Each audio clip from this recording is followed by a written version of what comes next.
Mindset, a nova psicologia do sucesso. Carol Dweck. Esse livro ele tem 8 capítulos, onde ele explica bem detalhado o significado, de mindset.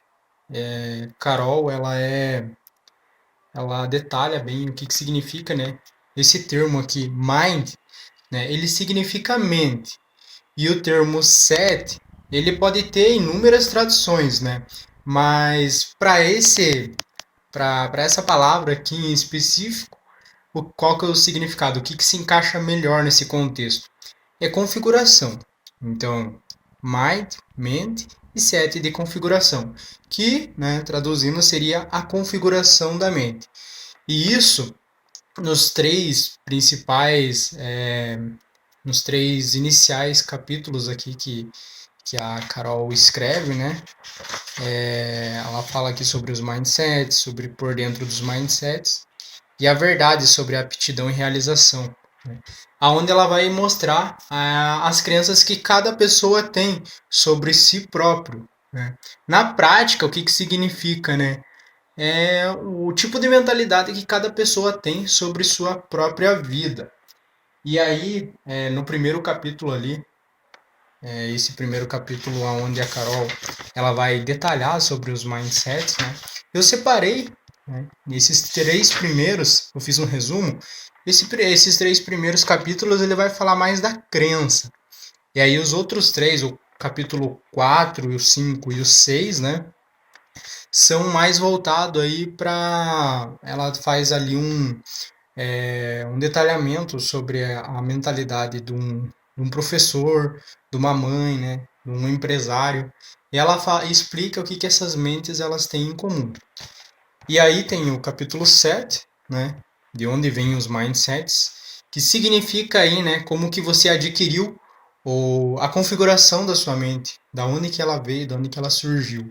E o último, a mudança, como que você pode fazer para que você consiga aí mudar o seu modelo, E esse primeiro capítulo aqui, ele é muito interessante, bem interessante mesmo, que a Carol, ela, logo no início, ela conta uma experiência dela, que ela fez assim, ela levou ela trabalhava numa sala, numa escola, ela levou um grupo de crianças para dentro de uma sala de aula.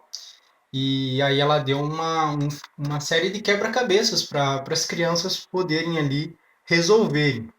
E aí, enquanto as crianças elas tentavam resolver, ela ficou observando e viu algo bem diferente. Um menino de 10 anos, ele puxou a cadeira, todo empolgado, mais perto dele, esfregou as mãos e falou: "Adoro um desafio". E isso encantou muito a Carol. Na cabeça da Carol, naquele tempo, ela achava que todo mundo já sabia ou não sabia lidar com o fracasso, E aí que ela pegou esse modelo, desse menino e de mais alguns outros ali, que falaram: "Opa, adoro desafio, opa, gosto do desafio", E aí ela começou a estudar o modelo desse comportamento. Por que essas pessoas, por que essas crianças elas tinham essa mentalidade?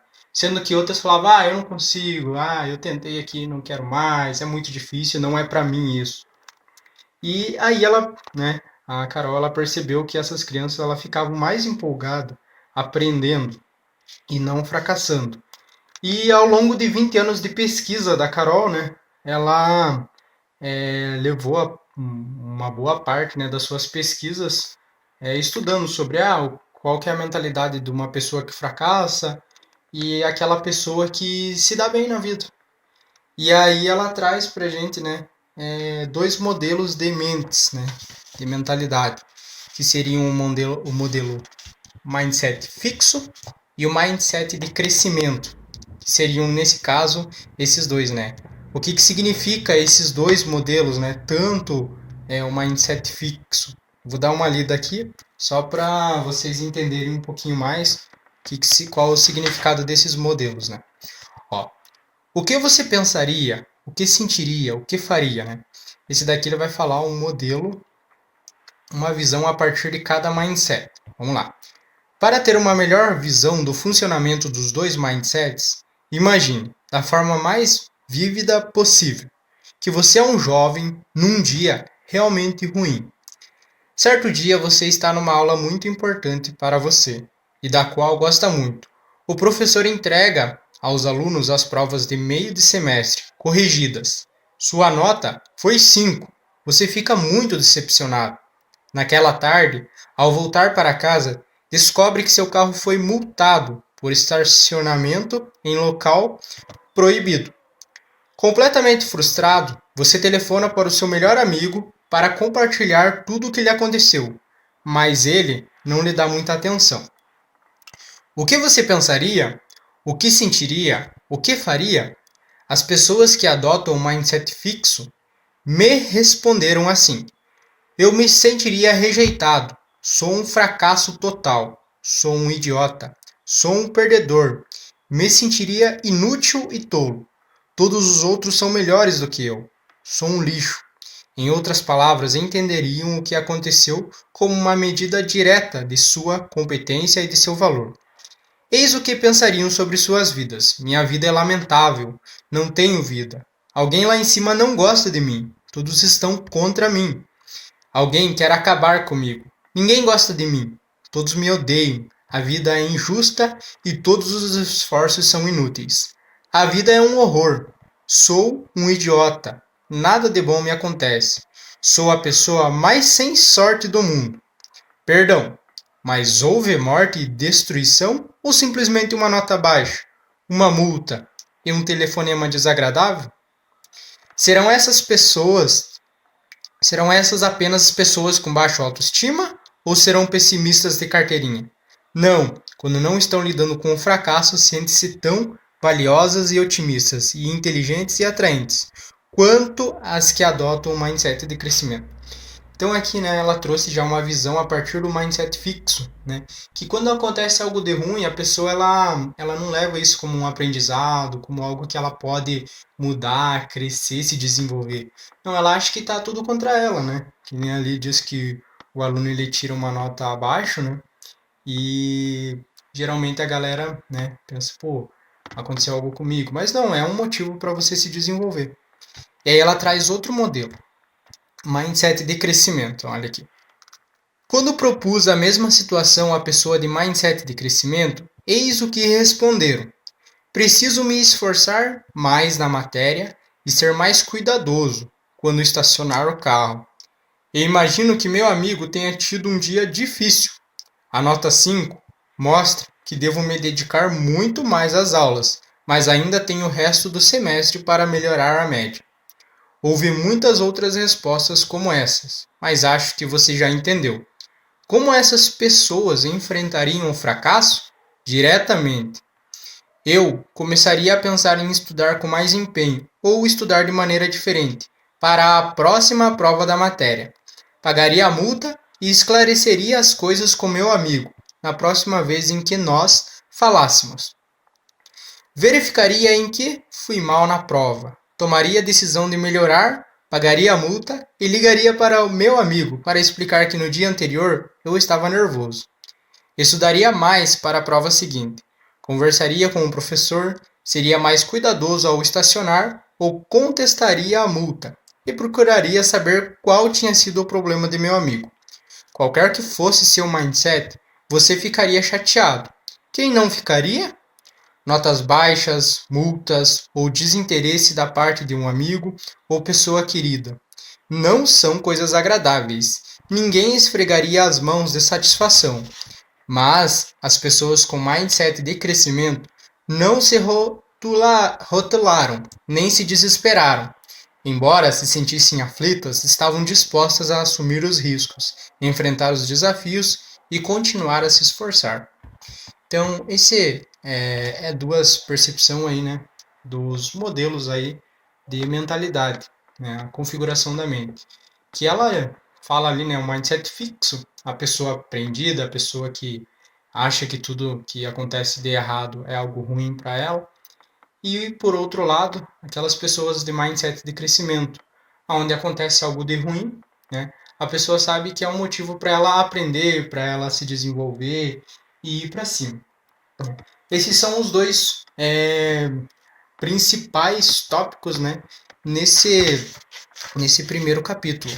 E aí a gente vai pro outro capítulo, que aí sim ela aborda, né, a Carol, ela aborda mais a fundo o por dentro dos mindsets.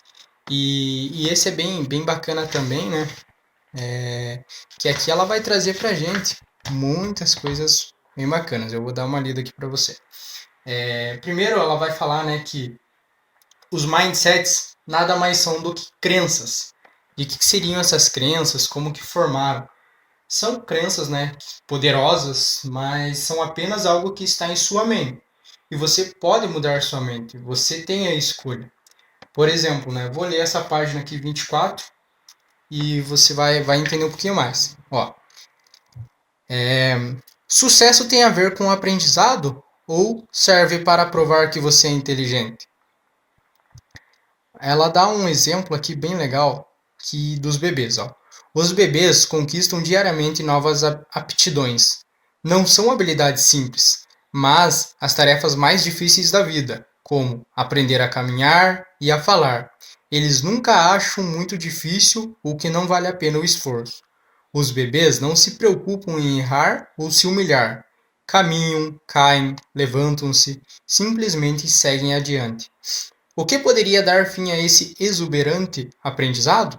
O mindset fixo, que é aquele mindset, né, que, como por exemplo aqui, né, a criança, né, ela aprende a caminhar e a falar. E como é que ela aprende a caminhar? Né? Caindo, tentando de novo. Tem vários exemplos, né, de bebês que quando estão subindo numa cadeira, eles caem diversas vezes. Mas já imaginou, né, se ele desiste na primeira, na segunda tentativa? Então o bebê nunca conseguiria sentar numa cadeira, conseguiria andar. E assim é a vida. É esse mindset que a gente deve abordar. Um mindset de crescimento. Que é saber que a gente está em desenvolvimento. A gente não está preso a algo. Então esse é o principal ponto, né? Por dentro desse mindset de crescimento. É você saber que você está em desenvolvimento. Aí eu vou ler aqui. Assim, as crianças de mindset fixo querem ter certeza de que terão êxito. Pessoas inteligentes sempre devem ter êxito. Já para as crianças de mindset de crescimento, o sucesso significa desenvolver-se. Olha que bacana. Então, o sucesso, ele não é feito só do resultado. O sucesso ele é feito através do desenvolvimento, o que você vem aprendendo, o que você vem adquirindo de novas habilidades, né? E vamos lá. Olha, um relato aqui, né? Acho que uma menina da sétima série resumiu a questão. Acho que a inteligência é uma coisa que exige esforço para se conseguir. Não é simplesmente um dom. Então, olha aqui ela já aborda que inteligência não é dom. Ninguém nasce inteligente, ninguém nasce sábio. Né? E a maioria das crianças não se oferece para responder a uma pergunta se não tiver certeza da resposta. Mas eu geralmente levanto minha mão para responder, porque, se estiver errada, meu erro será corrigido. Ou então levanto a mão e pergunto: como posso resolver esse problema? Ou não entendi bem. Você pode me ajudar? Fazendo isso, estou aumentando minha inteligência. Então, olha que bacana, né? Os mindsets de crescimento, ele acredita que as pessoas não apenas, né, buscam o desafio, mas prosperam com ele. Quanto maior o desafio, mais essas pessoas vão se desenvolver. E até bacana, né, que a Carol, ela diz ali, né, que se você passa pela vida fazendo somente o que é fácil, deve se envergonhar, né? Desenvolver-se além do possível, queira sempre mais. E se algo der errado, persista, mude a estratégia. Esquivar-se, trapacear, culpar os outros não é a receita para o sucesso. E aí a gente vai lá pro próximo capítulo, que é um pouquinho mais também detalhadinho, né? Próximo capítulo ele vai relatar aqui sobre a verdade, né? Sobre aptidões e realizações, né? Ela trata um pouquinho sobre como que essas pessoas chegam, né? Até lá, enfim. Vamos lá. A verdade sobre aptidão e realização. Primeiro que ela já fala aqui, né, sobre Thomas Edison. E o que ela fala aqui sobre o Thomas Edison, né? Esse capítulo, né, na verdade, ele trata dos verdadeiros ingredientes da realização. Né? As coisas não acontecem de repente, do dia para a noite. Elas levam tempo. E o Thomas Edison, né, que ela citou, e é a prova disso. quantas e quantas tentativas, né, para daí então ele conseguir a tão famosa invenção da lâmpada, né? Foi bem complicado até chegar até lá. E se ele tivesse desistido no início, na décima, né? Então, esse é o mindset. E aí, pessoas com mindset de crescimento olham para o fracasso como algo que é para o aprendizado e não um muro que você deve parar. Para as pessoas, né, de mindset de crescimento, parar de se esforçar não faz sentido. O seu desenvolvimento começa quando sua zona de conforto termina. O mindset fixo, né, na página 75 aqui é um resuminho. O mindset fixo limita as realizações, enche a mente das pessoas com pensamentos perturbadores, torna desagradável o esforço e leva a estratégia de aprendizado inferiores. Mais do que isso, transforma as outras pessoas em juízes em vez de aliados. Quer estejamos falando de Darwin, quer de universitários. As realizações importantes exigem grande concentração, esforço total e um baú cheio de estratégias, e também aliados para o aprendizado. Isso é o que o mindset de crescimento nos dá, e por isso permite que nossas capacidades se desenvolvam e frutifiquem. Esse daqui já revelou aí, né, o mindset fixo sobre que ele limita, né, as realizações por conta que ele não está disposto a se desenvolver. Né? Ele acha um fracasso e fica ali, né, parado. Então esse é um resuminho, né, dos 3 primeiros capítulos que eu abordei, né, que fala mais aí das crenças.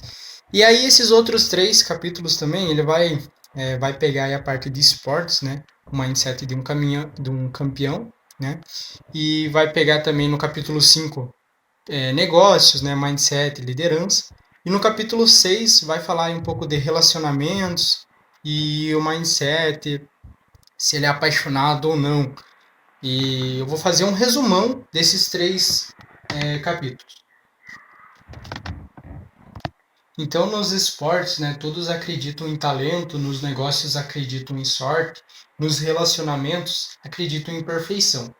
As pessoas dessas 3 áreas têm em comum o caráter, a força de vontade de fazer acontecer, seja nos negócios, esportes e relacionamentos, e a mentalidade de campeão. Billy Jean King diz, né, a marca do campeão é a capacidade de vencer quando as coisas não vão muito bem, quando você não está jogando bem e suas emoções não são as que deveriam ser. Nos negócios, o que vai alavancar é o trabalho árduo.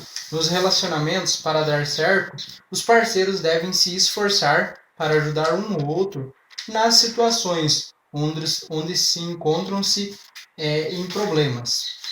Então, voltando ali, né, falando sobre esses 3 tipos de mentalidade, né, tanto no esporte, no relacionamento e nos negócios, né, a principal